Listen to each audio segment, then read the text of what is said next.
तो स्टूडेंट्स, जैसा कि हम डिस्कवरी ऑफ इलेक्ट्रॉन के ऊपर डिस्कस कर रहे हैं, इससे पहले पार्ट ए में मैंने आपको क्रूड से ट्यूब एक्सपेरिमेंट समझाया था। उसके बाद पार्ट बी में हमने कैथोड रेज की प्रॉपर्टीज को समझा, और आज हम जो है part C discovery of electron का डिस्कस कर रहे हैं, जान रहे हैं, जिसमें मैं आज आपको इस एक्सपेरिमेंट के थ्रू, इस डिस्कवरी के थ्रू जो भी डिफरेंट कॉन्सेप्चुअल क्वेश्चंस हैं वो आपको क्लियर कराऊंगा, और एनएमडी कैट के थ्रू आपको ये क्वेश्चंस बहुत ज़्यादा आ सकते हैं और आप इनको इजीली सॉल्व कर सकते हैं। तो इससे पहले अगर आप न्यू हैं और अभी तक मेरा चैनल सब्सक्राइब नहीं किया तो चैनल को सब्सक्राइब कर दें और साथ ही साथ बेल आइकन को भी दबा दें ताकि आपको ये कॉन्सेप्चुअल वीडियोस मिल सकें। तो आज हम डिस्कस करेंगे कि conceptual questions in the discovery of electron. पहली बात हमने ये पढ़ा था कि ट्यूब में, ट्यूब में हम जो कैथोड रेज लो प्रेशर पे पैदा हुए 0.001 टार पे जो कैथोड रेज अपीयर हुए थे, और इन कैथोड रेज का हमने नाम दिया था इलेक्ट्रॉन। तो पहले हम ये चीज डिस्कस करेंगे कि how cathode rays produce in the tube में ये कैथोड रेज कैसे अपीयर हो रहे थे, तो इसको थोड़ा सा कॉन्सेप्चुअली हम समझ लेंगे। तो बेटा देखिए, कैथोड रेज में हमने क्रूड ट्यूब लिया। क्रूड ट्यूब में आपके पास दो टर्मिनल थे, positive anode, negative cathode, vacuum pump. उसको हमने हाई वोल्टेज बैटरी से कनेक्ट किया और इसके अंदर हमने डिफरेंट गैसेस, जो इनर्ट गैसेस थी, उनको ऐड कर दिया। अभी जाहिर सी बात है, ये इनर्ट गैसेस जो है इस ट्यूब के अंदर मौजूद थी। तो हमने क्या किया था कि इस बैटरी के थ्रू हाई वोल्टेज करंट या 10,000 वोल्ट करंट अप्लाई किया था। अभी उसके बाद क्या हुआ, तो जब आपने हाई वोल्टेज करंट अप्लाई किया तो इतना ज्यादा करंट वैल्यू अप्लाई करने के बाद यहाँ पे पोटेंशियल डिफरेंस क्रिएट हुआ। इस पोटेंशियल डिफरेंस क्रिएट होने के बाद ये जो नोबल गैस या ये जो गैस एटॉमिक फॉर्म में है, इसमें जो इलेक्ट्रॉन्स होते हैं they knock out from the atom. तो इसी वजह से ये एटम से इलेक्ट्रॉन्स क्या हो रहे थे, नॉक आउट हो रहे थे। तो आप किसी भी एटम से इलेक्ट्रॉन को नॉक आउट करने के, बाहर निकालने के 3 मेथड्स मोस्टली यूज किया करते हैं, जिसमें इलेक्ट्रिक स्पार्क मेथड है by applying the potential difference of higher electrical energy, by thermal method या हीट करने से, और तीसरा फोटॉन्स या इलेक्ट्रोमैग्नेटिक रेडिएशन अप्लाई करने से, जिसको आपने फोटो इलेक्ट्रिक मेथड का नाम दिया। तो यहाँ हमने क्या किया, नोबल गैस लिए, they are present in the atomic form, high voltage current apply किया।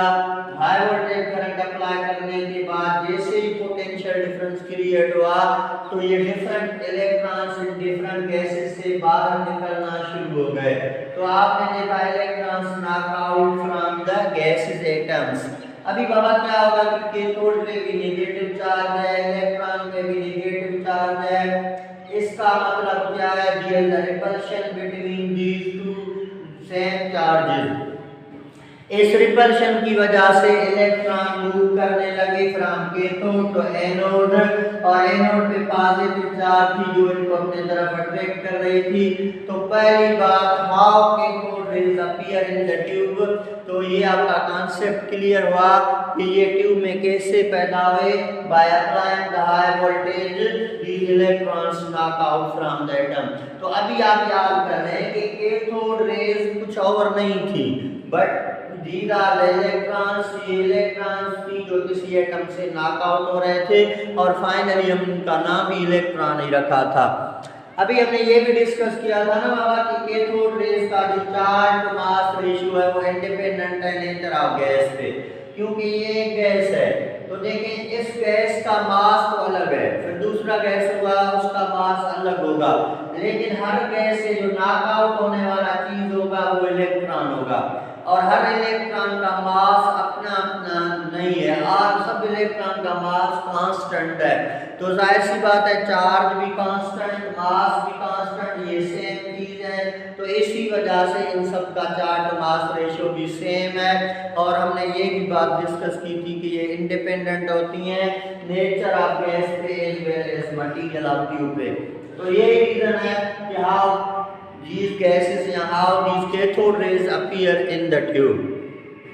उसके बाद देखिए बेटा दूसरी बात हमने ये भी पढ़ी थी कि जब आपने हाई प्रेशर पे ट्यूब के अंदर गैसेस फिल की और 10,000 वोल्ट करंट अप्लाई किया तो हमने ये डिटरमाइन किया था कि हाई प्रेशर पे जब गैसेस को फिल किया गया और हाई वोल्टेज अप्लाई कर दिया गया तो ट्यूब के अंदर कोई भी चेंज ऑब्जर्व नहीं हो रही थी। इसका मतलब है गैसेस इलेक्ट्रिसिटी को कंडक्ट नहीं कर रही थी, कोई ग्लो अपीयर नहीं हो रहा था। ट्यूब जो पहले था हाई वोल्टेज अप्लाई करने के बाद भी सेम कंडीशन में था। तो अब मैं इस चीज़ को भी कॉन्सेप्चुअली बता दूं कि ये कंडक्टेंस हाई प्रेशर पे क्यों नहीं हो रही थी, कंडक्ट गैसेस में या ट्यूब में कोई चेंज क्यों नहीं आ रही थी। तो इसका रीज़न ये है कि जब आपके पास हाई प्रेशर पे गैसेस फिल की गई तो there is a much crowd of gases, यहाँ गैसेस का बहुत ज़्यादा क्राउड था। इसी वजह से नाक होने वाले इलेक्ट्रॉन जो हैं वो ट्रेवल करना नहीं कर रहे थे क्योंकि उनको ट्रेवल करने के लिए कोई भी स्पेस नहीं था, क्राउड बहुत ज़्यादा था। तो इसी वजह से ना तो कलर अपीयर हो रहा था ना कंडक्टेंस हो रही थी, क्योंकि जब इलेक्ट्रॉन खुद मूव नहीं कर पा रहे थे, इलेक्ट्रॉन को क्राउड गैस होने की वजह से कोई रास्ता नहीं था, तो वो कैसे जो है कंडक्टेंस कर पाते, कैसे बिजली को पास कराते। तो ये रीज़न है कि हाई प्रेशर पे कंडक्टेंस नहीं होती, ट्यूब में चेंज नहीं आती due to crowd of gases. फिर हमने ये पढ़ा था कि जब हमने प्रेशर को रिड्यूस किया अप टू 10 टार, 10 टार पे जब हमने प्रेशर को रिड्यूस किया था तो मैंने आपको बताया कि कैथोड के करीब सडनली ब्लैक स्पॉट्स अपीयर हुए थे। अभी ये ब्लैक स्पॉट्स क्यों अपीयर हो रहे हैं तो आप खुद अंदाजा लगा सकते हैं। अभी 10 टार जब हमने प्रेशर रिड्यूस किया तो मोस्टली गैसेस को यहाँ से बाहर निकाला। जाहिर सी बात है जब गैसेस बाहर निकली तो यहाँ पे कुछ स्पेस खाली हुआ, कुछ क्राउड कम हुआ, जिसकी वजह से कुछ इलेक्ट्रॉन्स जो हैं वो मूव करने लगे। अब हमने पढ़ा कि जब ये कैथोड रेज या इलेक्ट्रॉन्स मूव करते हैं तो अपने पाथ में शेडो पैदा करते हैं। अब जाहिर सी बात है हमने शेडो पैदा की तो ये शेडो हमें ब्लैक स्पॉट के थ्रू नजर आ रही थी, बाकी ब्लैक स्पॉट्स और कुछ भी नहीं थी। These are the shadow of electrons, और ये इलेक्ट्रॉन की शेडो थी। उसके बाद आगे हमने ये भी पढ़ा था कि जब आपने और भी गैसेस को बाहर निकाला, मींस फर्दर प्रेशर रिड्यूस किया, अभी जब आपने बिल्कुल प्रेशर रिड्यूस करके 0.1 टार रखा तो हमने देखा था कि ट्यूब के अंदर ग्लो अपीयर हुआ और ट्यूब जो है वो डिफरेंट कलर से जो है उसमें ग्लो पैदा हुआ विद डिफरेंट कलर्स। तो मैंने आपको ये बताया था कि जो ट्यूब के अंदर डिफरेंट कलर्स पैदा हो रहे हैं, ये जो डिफरेंट कलर्स हैं this depend upon nature of gas. तो एक 0.1 टार पे सडनली ट्यूब में बहुत ज़्यादा शाइनिंग पैदा हुई, ग्लो पैदा हुआ, डिफरेंट कलर्स पैदा हो रहे थे। तो ये ग्लो या डिफरेंट कलर्स डिपेंड कर रहे थे नेचर ऑफ गैस पे, लेकिन इस प्रेशर पे 0.1 टार पे। अभी इसको भी बता दूं तो ये चीज़ें क्या कैसे हो रही थी और ये नेचर ऑफ गैस पे कैसे डिपेंड कर रही थी। तो बेटा देखिए फॉर एग्जांपल हमारे पास एनोड के करीब एक गैस है, जाहिर सी बात है इसमें इलेक्ट्रॉन है। अब जब हाई एनर्जी के इलेक्ट्रॉन्स हाई एनर्जी के जो इलेक्ट्रॉन्स जब आएंगे तो जाहिर सी बात है जब हाई एनर्जी के इलेक्ट्रॉन्स इन इलेक्ट्रॉन के साथ स्ट्राइक करेंगे तो हमने पढ़ा है कि ये इलेक्ट्रॉन एनर्जी एब्सॉर्ब करके ग्राउंड स्टेट से किस रीजन में जाएंगे, एक्साइटेड स्टेट में, from lower energy to higher energy. अब जब ये वापस भी एक्साइटेड होंगे, वापस ग्राउंड स्टेट में जाएंगे तो उस दौरान वो एनर्जी रिलीज करेंगे, मींस उसने जितनी एनर्जी एब्जॉर्ब की एक्साइटेड स्टेट में जाने के लिए नील बोर के मुताबिक जब ये वापस आएंगे तो उतनी एनर्जी इमिट करेंगे। तो यहाँ पे हमें जो है डिफरेंट कलर्स नजर आ रही थी, जो भी लाइट थी उसने विजुअल लाइट को एब्जॉर्ब किया। अभी ये बड़ा ये डिपेंड करती थी नेचर ऑफ गैस पे, कैसे? तो हमने ये पढ़ा है कि जो डिफरेंस है दो एनर्जी लेवल्स में, जो एनर्जी डिफरेंस होता है एटम के दरमियान, वो हर एटम का अपना अपना डिफरेंट है। थोड़ा हमने क्या बताया मैंने आपको कि इसमें जो 0.1 डार्क पे जो फ्लोरेसेंस या ग्लो पैदा हो रही है, नेचर ऑफ गैस पे कैसे डिपेंड करती है।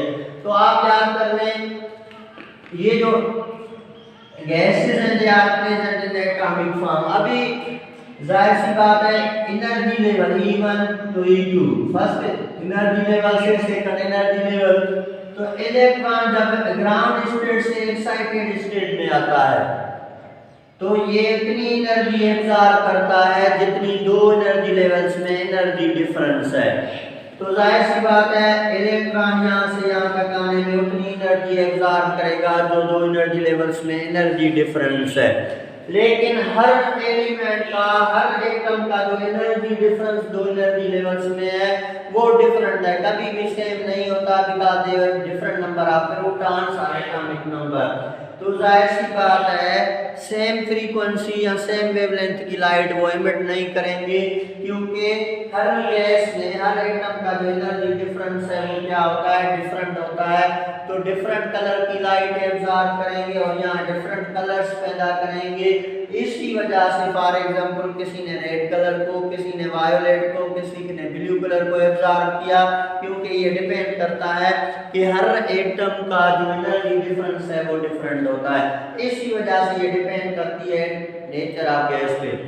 फाइनली हमने ये चीज की थी कि gases become good conductor at low pressure या रिड्यूस प्रेशर। तो लो प्रेशर पे या रिड्यूस प्रेशर पे गैसेस इलेक्ट्रिसिटी को कंडक्ट करती हैं। अभी इसका रीजन क्या है? तो बाबा देखें, अभी इसका रीजन ये है कि जब आपने बिल्कुल रिड्यूस प्रेशर 0.001 था तो यहाँ पे कैथोड रेज भी अपीयर हो रहे थे, और मैंने आपको बताया कैथोड रेज की प्रोडक्शन कैसे होती है। उसके बाद ये रिड्यूस प्रेशर पे कंडक्टेंस क्यों करते हैं? तो क्या हुआ, बिल्कुल लो प्रेशर, जब बिल्कुल आपने प्रेशर लो किया तो यहाँ से क्राउड कम होने लगा।